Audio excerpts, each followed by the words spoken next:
Chers frères et sœurs, la jeunesse, je voudrais dans cette vidéo partager quelques versets avec vous du Bible. Le verset que nous trouvons dans le psaume 36. Le psaume 36, psaume de David, qui nous parle au début de la méchanceté de l'homme, l'homme en sa nature, loin de Dieu, avec des péchés. Mais j'espère que vous qui écoutez, que vous avez connu la grâce du Seigneur Jésus, qui a été crucifié pour nous tous, pour payer nos péchés à la croix, qu'il a versé son sang précieux pour nous. Et dans les versets de Psaume 36, de 5 à 10, qui nous parlent de la bonté du Seigneur, nous trouvons dans le Seigneur qui nous sauve, qui nous donne la sécurité et qui nous veut donner la satisfaction en lui. On lirons les versets du psaume 36, du verset 5 à 10. Psaume 36, verset 5. L'Éternel, ta bonté est dans les cieux, ta fidélité atteint jusqu'aux nuées. Ta justice est comme des hautes montagnes. Tes jugements sont un grand abîme. Éternel, tu sauves l'homme et la bête. Combien est précieux ta bonté, ô Dieu! Aussi les fils des hommes se réfugient sous l'ombre de tes ailes. Ils seront abondamment rassasiés de la graisse de ta maison, et tu les abreuveras au fleuve de tes délices. Car par devoir, toi est la source de la vie. En ta lumière, nous verrons la lumière. Continue ta bonté à ceux qui te connaissent et ta justice à ceux qui sont droits de cœur. Oui, ce psaume 36 de David nous parle du bonté du Seigneur Jésus. Et dans la verset 5, on voit la bonté du Seigneur qui est dans les cieux. En Lamentation de Jérémie, on a un verset qui parle aussi.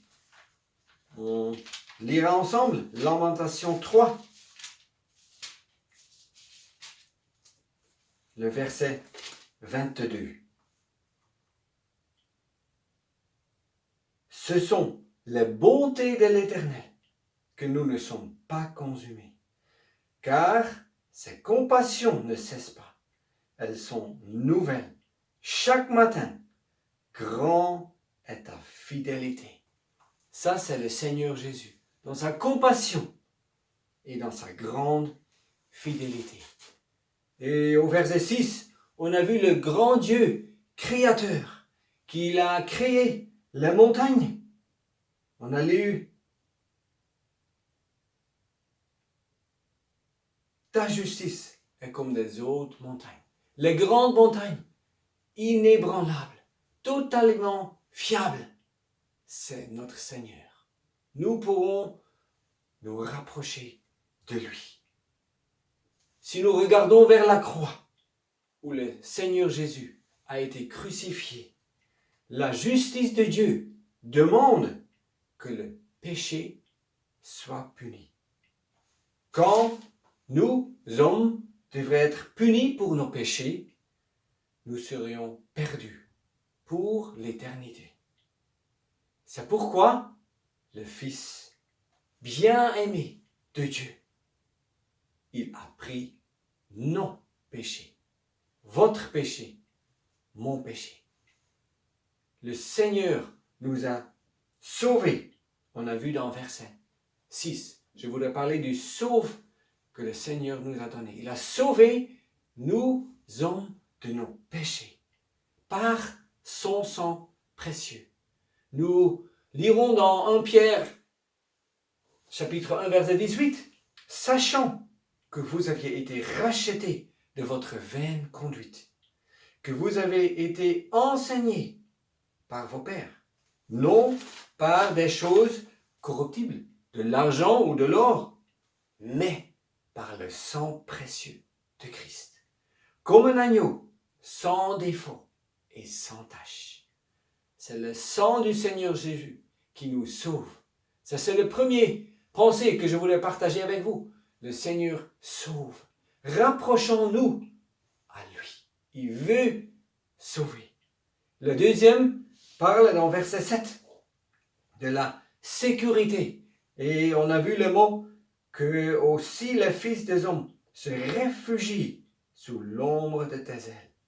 On peut trouver sécurité près le Seigneur Jésus. Il veut nous prendre soin de nous. Il veut nous donner la sécurité. Regardons-nous dans le livre Deutéronome, Deutéronome 32, le verset 10 à 12. Là, on voit le cantique de Moïse. Il dit, il trouva dans un pays désert et dans la désolation, des hurlements d'une solitude. Il le conduisit çà et là. Il prit soin de lui. Il le garda comme la prunelle de son œil.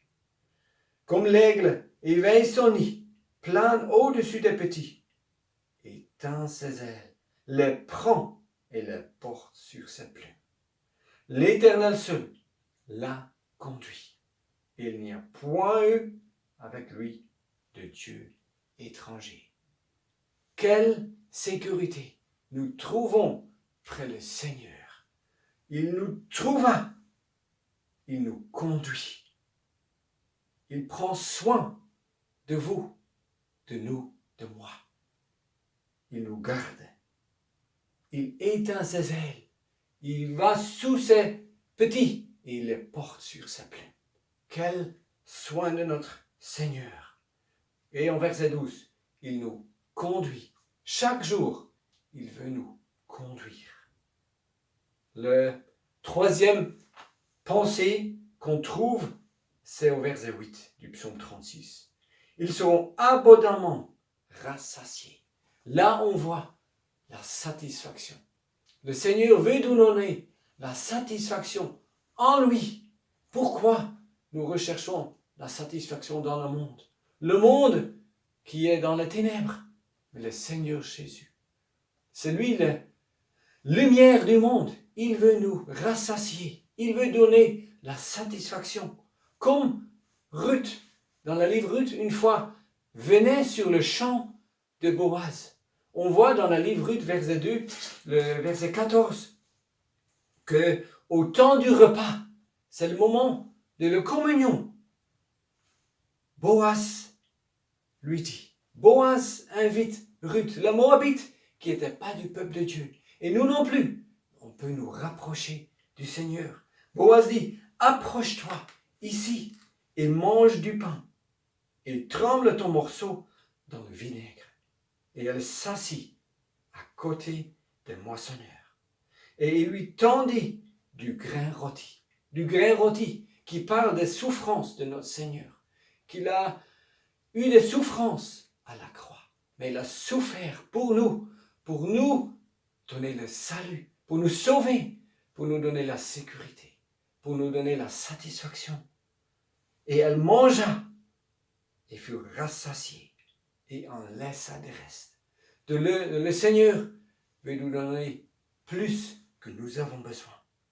Il veut nous rassasier avec lui-même. Lui, le pain de vie qu'on trouve en Jean 6, par exemple. Et la deuxième partie du verset 8 nous parle que le Seigneur, et tu les abreuveras au fleuve de tes délices. Le Seigneur veut nous abreuver. Et on voit dans le psaume 65, verset 9, que le ruisseau de Dieu, il est plein d'eau. Là, on peut aller chez le ruisseau de Dieu. Et le verset 9, il nous parle, car par deviens-toi est la source de la vie. En ta lumière, nous verrons la lumière. C'est lui la source de la vie. Et en lui, on voit la lumière. J'espère que vous tous, on a trouvé en lui la vérité. Il dit en Jean 14, je suis le chemin, la vérité et la vie. Et on peut nous rapprocher devant lui. Et il veut continuer ses bénédictions à nous tous. On a vu dans le verset 10, continue d'abonder à ceux qui te connaissent. C'est le désir du Seigneur que nous donner sa bonté jour après jour. Je voudrais finir avec un cantique qui nous parle du Seigneur. Qui peut te connaître, Dieu d'éternité? Toi, Seigneur et Maître, Dieu de sainteté. Ta grandeur dépasse l'infini des cieux et rien ne surpasse ton nom glorieux. Loin de ta présence, l'homme est-il banni? Non, ta grâce immense a tout aplani. Ô Dieu, sans limite, qu'on ne peut toucher, ton cœur nous invite à nous approcher. Oui, ton cœur de Père a donné Jésus. Jésus la lumière, Jésus le salut. Son sang purifie notre iniquité. Nous avons la vie pour l'éternité. Ce don magnifique est pour tout croyant. Quelle part unique d'être tes enfants. Notre chant s'élance au divin séjour en reconnaissance vers toi, Dieu d'amour. Que le Seigneur nous aidera à aller le chemin avec lui et à être reconnaissant pour ses bontés jour après jour. Que le Seigneur peut nous aider à lui suivre jour après jour.